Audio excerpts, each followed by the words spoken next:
Hello friends, स्वागत है आपके अपने यूट्यूब चैनल गायत्री ऑफिशियल में। आपका एसएससी जीडी जो है वो हमारा रेलवे के बाद में दूसरी सबसे बड़ी हमारी भर्ती होती है। और काफी कैंडिडेट्स क्या होता है कि एसएससी जीडी के बारे में कुछ नहीं जानते, आवेदन कर देते हैं, एग्जाम में बहुत अच्छा स्कोर कर लेते हैं, उसके बाद फिजिकल भी कर लिया और फिजिकल के बाद फाइनली सेलेक्ट भी हो गए। अब सेलेक्ट हो गए, कौन कौन सी फोर्सेस हैं? देखिए, इस बार तो एनआईए का सीट नहीं है, NCB SSF, narcotics control bureau, जो कि मादक पदार्थ जो है उनके खरीद फरोख्त, उनका जो कंट्रोल, उनका किसी प्रकार का कोई लेन देन परिवहन नहीं हो रहा है, उसको कंट्रोल करती है। एसएसएफ हमारा जो सेंट्रल सेक्रेटरीट है दिल्ली में, सेक्रेटरीट सिक्योरिटी फोर्स, ये बहुत छोटा फोर्स है, सिर्फ दिल्ली में ही इनका काम है। पहले भी हमने बहुत सारे वीडियोस बनाए हैं इसके बारे में। एनआईए जो है वो ऑल इंडिया है। आप लोग अक्सर सवालों सॉरी समाचारों में आप सुनते रहते हैं एनआईए के बारे में। एनसीबी के बारे में कम सुना जाता है। एक केस हुआ था बॉम्बे का, जिसमें हमारे बॉलीवुड के मशहूर अभिनेता शाहरुख खान के बेटे जो है उनको कुछ आरोप लगे थे उनके ऊपर और उनको डिटेन किया गया था। वो एनसीबी का केस था, वो नारकोटिक्स कंट्रोल ब्यूरो। इसके अलावा हमारी जो सिक्योरिटी फोर्सेस हैं, सेंट्रल आर्म पुलिस फोर्सेस जिसको कहा है, अब आसाम राइफल जो है वो उसमें सीएपीएफ में भी वो अलग है। तो और सीआईएसएफ जो है वो इंडस्ट्री की सिक्योरिटी करती है, BSF, CRPF, SSB, ITBP, Assam rifle. अब एक प्रश्न जो है वो हमारे किसी साथी ने पूछा, मेरा एक क्वेश्चन है, क्या जीडी वालों को ज्वाइन होने के बाद संडे को छुट्टी मिलती है? देखिए, ट्रेनिंग, अब ज्वाइन होने के बाद का मतलब है ट्रेन ट्रेनिंग में तो संडे और गजटेड हॉलीडे जो जो भी होते हैं उनको छुट्टी रहती है उनको। लेकिन उसमें भी क्या होता है कि मॉर्निंग में, या यूं कहें कि आपको आधे दिन तक कुछ वर्किंग वगैरह आपसे करवाया जाता है। जैसे कि एक सबसे बड़ी वर्किंग तो होती है हथियार सफाई की, जो आपके ट्रेनिंग के दौरान आप हथियार यूज करते हैं उनकी साफ सफाई, उनका मेंटेनेंस। और उसके बाद आपको अपना पर्सनल मेंटेनेंस के लिए आपको छुट्टी मिल जाती है। और ड्यूटी आवर्स कितना होता है? ट्रेनिंग में तो करिकुलम बना होता है, उसके अकॉर्डिंग आपकी क्लासेस होती हैं, पीटी परेड ये सब आपका होता है। और उसके बाद नाइट ड्यूटी भी लगती है ट्रेनिंग के हमारे जो कैंडिडेट्स होते हैं उनकी, और वर्किंग भी उनकी लगती है। दीपावली पर छुट्टी मिलती है एक दिन की, और दिवाली पर बोनस मिलता है। देखिए, बोनस जो है वो किसी प्रकार का नहीं मिलता है। ट्रेनिंग की बात करें, चाहे हम ट्रेनिंग के बाद की बात करें, अब ट्रेनिंग जो है वो ये समझिए कि आपकी जो पूरी सर्विस है उसका सबसे अच्छा पार्ट है। इसके अलावा बीच बीच में भी जो ट्रेनिंग कोर्सेज होते रहते हैं वो बहुत बेहतरीन पार्ट है। कहा कि सबसे बेहतरीन पार्ट अपनी पूरी सर्विस का वो ट्रेनिंग ही है। जो लोग ट्रेनिंग में है अभी, उनको बड़ी तकलीफ होती है, वो भी मैसेज करते रहते हैं। कई कैंडिडेट हमारे कॉल पर भी बात करते हैं कि मुझे अच्छा नहीं लग रहा, मैं जाना चाहता हूँ। आप जहां से आप आए थे वहां से तो बेहतर है, और आपको जो मिला हुआ है उसके लिए कोई दूसरे जो लोग हैं वो तैयारी कर रहे हैं। अब माननीय गृह मंत्री जी ने एक वक्तव्य दिया था कि हमारे जवानों को 100 दिन हम घर पर रहने का या फैमिली के साथ रहने का मौका देंगे। वो 100 दिन जो है वो अभी तक लागू नहीं हुआ है। छुट्टी की जो बात है वो देखिए कितनी छुट्टी होती है। तो यदि हम बात करें हमारे फोर्सेस की, जिसमें ये Assam rifle, BSF, CRPF, ITBP, SSB,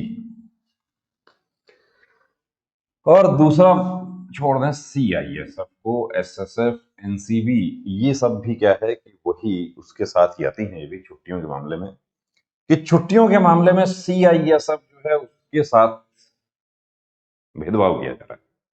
कैसा किया जा रहा है कि इनको छुट्टी मिलती है, ईएल इनको मिलता है 60 डेज का, पूरी साल में 60 दिन का। आप 2 बार 3 बार, अब दूर दराज के इलाके में पोस्टिंग होती है तो कई बार कैंडिडेट्स क्या करते हैं कि पूरा 60 दिन का एक साथ ही ले लेते हैं, और सीएल आपको मिलता है 15 दिन का। तो 60 और 15 कितना हो गया, इनके लिए तो हो गया 75, और इनको कितना मिलता है, सीएल वही 15 दिन मिलता है, और ईएल इनका जो है वो 30 दिन ही है। पहले रिटायरमेंट एज था, रिटायरमेंट एज जो था वो सीआईएसएफ और आसाम राइफल के लिए 60 इयर्स था, तो बाकी फोर्सेस ने भी रिट याचिका दाखिल की और कहा कि हमें भी इनके समान ही रिटायरमेंट एज होनी चाहिए। तो 2019 के अगस्त में वो फैसला लागू हो गया, और यही वजह रही थी कि जो पिछली बार जो 2021 की जो हमारी एसएससी जीडी की भर्ती थी उसमें वैकेंसीज कम थी। अब ये छुट्टी आप के जो भी कमांडर्स हैं उनको मैनेज करना होता है, काम तो उन्होंने करवाना है, जिम्मेदारी उनकी है। वहां पर आपको होली पर मिले, दिवाली पर मिले, दुर्गा पूजा पर मिले, ईद पर मिले, रमजान में मिले, कब मिले, ये डिपेंड करता है। जो प्लान बनाया जाता है आपके यूनिट लेवल पर, आपके कंपनी लेवल पर, उनके ऊपर डिपेंड करता है। हाँ, अब दूसरी बात हम करें यहाँ पे कि जो संडे की जो छुट्टी की बात हम करते हैं, देखिए संडे की छुट्टी की यदि हम बात करें या जो दूसरे गस्टेड हॉलीडेज हैं हमारे उनकी बात करें, तो एक तो है हमारा ऑपरेशनल ड्यूटीज। ऑपरेशनल ड्यूटीज में किसी प्रकार का कोई संडे नहीं होता, पूरा एक ही होता है। और दूसरा है आप एडमिनिस्ट्रेटिव स्टाफ में हैं, यानी कि आप यदि हम बात करें कि दिल्ली हेड ऑफिस में हैं आप, तो दिल्ली हेड ऑफिस में तो हम बात करें कि सैटरडे की भी ऑफ होता है, कि सैटरडे और संडे वही मिल जाता है। लेकिन वहां दिल्ली हेड ऑफिस में यदि आप परमानेंट पोस्टिंग में हैं तो आपको वो जो ईएल जो 60 दिन की है वो 30 दिन की हो जाती है। तो मैं देखिए इस वीडियो के माध्यम से हमारे तमाम उन कैंडिडेट्स को ये कहना चाहता हूं कि आप सिविल जॉब जो है उससे कंपेयर करेंगे तो आपको मजा नहीं आएगा। हाँ, जॉब तो है ही नहीं वो, आप एंजॉय करना चाहते हैं डिफरेंट जियोग्राफिकल कंडीशंस का, एडवेंचर का, एक अलग माहौल का, तो आपके लिए वो अच्छा है। और आप चाहें कि ये जो है वो बैंक के बाबू की तरह है या पोस्ट ऑफिस की तरह है, तो वैसा नहीं है। वो सब से यदि तुलना करेंगे तो आपको अच्छा नहीं लगेगा।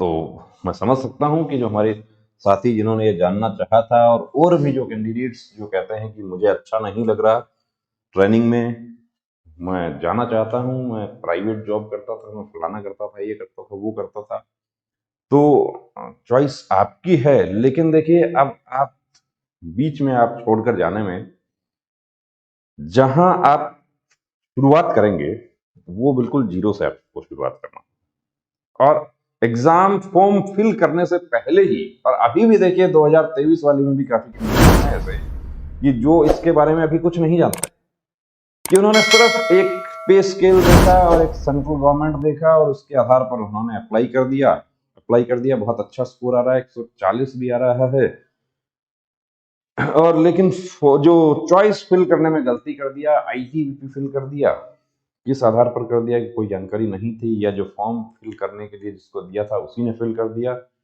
लेकिन मैं तो सीजीएल की तैयारी करता हूँ, मैं दूसरा तैयारी करता हूँ, मैं टीचर की तैयारी करता हूँ, तो उनको मैं ये कहना चाहूंगा कि यहाँ आप इस दौड़ में यदि यहीं तक शामिल रहें तो अच्छा है, क्योंकि यदि आप फिजिकल में शामिल हो जाते हैं तो आप किसी दूसरे का आप मौका जो है वो काट देते हैं, कि आपको नहीं ज्वाइन करना है, आपको नहीं अच्छा लगता।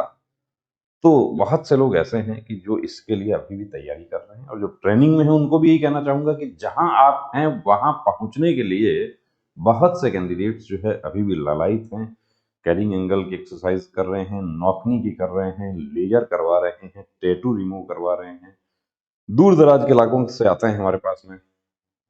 समझ सकते हैं उनकी तकलीफ कि मैं पिछली भर्ती में आधा नंबर से आउट हो गया था, 1 नंबर से आउट हो गया था, और इस बार मेरा इतना स्कोर बन रहा है, लेकिन मेरा आंखें जो है वो 6/6 नहीं होती हैं। मुझे क्या करना चाहिए, मेरा टैटू है, मुझे क्या करना चाहिए, मेरा हर्निया है, मुझे क्या करना चाहिए, बहुत सारे ऐसे चीजें हैं।